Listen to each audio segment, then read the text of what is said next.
Hey, are you new to my channel? My name is Dosila Ogola, founder and creator of this beautiful space. If you've been watching my videos, then you know we are talking about trusting yourself. And if you haven't watched my first video on self-trust, where it all begins, make sure you watch the previous video and then come back on here to learn what not trusting myself stole from me. One of the things I feel like not trusting myself stole from me was friendships and an opportunity to be in friendships with people that were different from me. Chike talked about the value voting activity with the girls at the school. We did an activity called the drawback activity. In this activity, the girls were meant to pair up and sit with their backs against one another. So each girl is drawing whatever they're drawing, like a small image or a small drawing of whatever that they want to draw, and they were meant to not share whatever they've drawn but to try and express to their partner verbally what they've drawn, and their partner is meant to replicate that drawing on a piece of paper.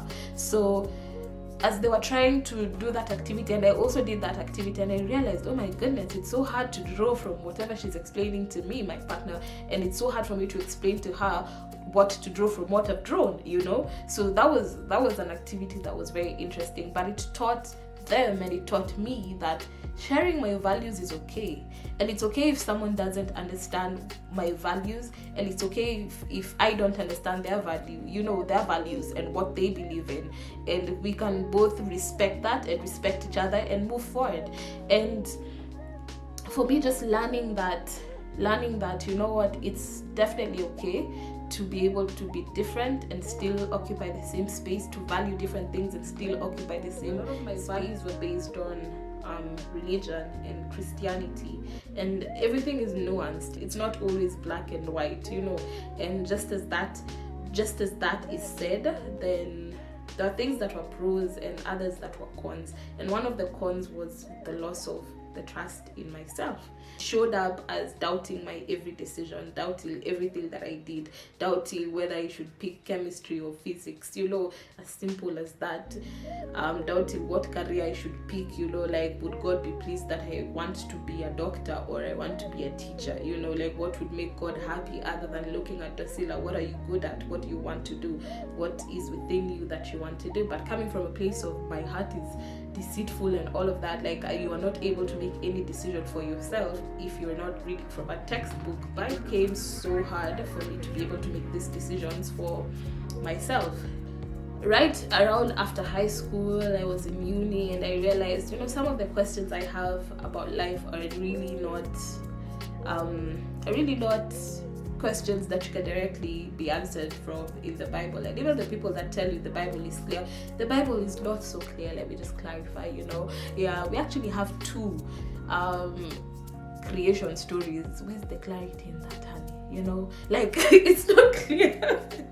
It's not clear, so with the Bible not being as clear, I ended up being very confused, because I have decisions in front of me that I have to make, and I'm not able to make them because I'm looking for a very direct answer, yes or no. But realizing that the answers are deep within me, they're within my heart. I just need to be quiet. I just need to quiet myself, and I will be able to know what I want to do. I will be able to make a decision, whether it's a good decision or a bad decision. The other thing was, I needed to be okay with being able to make these decisions. So what did it steal from me? It stole from me time, and things that I could have done, and opportunities I could have pursued, relationships I could have had with people, people I could have loved, people, an opportunity to learn to love, an opportunity to learn to give, an opportunity to go through character development, And the thing is, a lot of people make it seem like this character development thing is a negative thing, But yes, it saved me from a lot, but it also made me become paralyzed in a lot of things. You know, there is a lot of fear being a reason not to do something, and fear should never be a reason not to pursue anything. If you want to do a course, if you want to get into a relationship and you feel deep in your heart this is the relationship but you're scared, you should be able to jump into it and get into the relationship and pursue it. But as it happened, fear, you know, it made me more fearful of life and life experiences. It made me more fearful of pursuing something and trying to be perfect at it, and realizing that I don't always have to be perfect at stuff. I don't always have to succeed. That's the thing, and succeeding is not the point as well. You know, it's the lessons, it's the journey, it's what you will leave that experience with. You know, in our next video, we're gonna be talking about how to begin this journey of self-trust. You know, how to start trusting yourself again, and to live life on your terms, and to be okay with making good and bad decisions, and knowing that you can move on from all of that. So if you like this video, make sure you hit that like button, make sure you subscribe to this video, to this channel, sorry. Yes, it's your girl Adasila, and see you in the next one.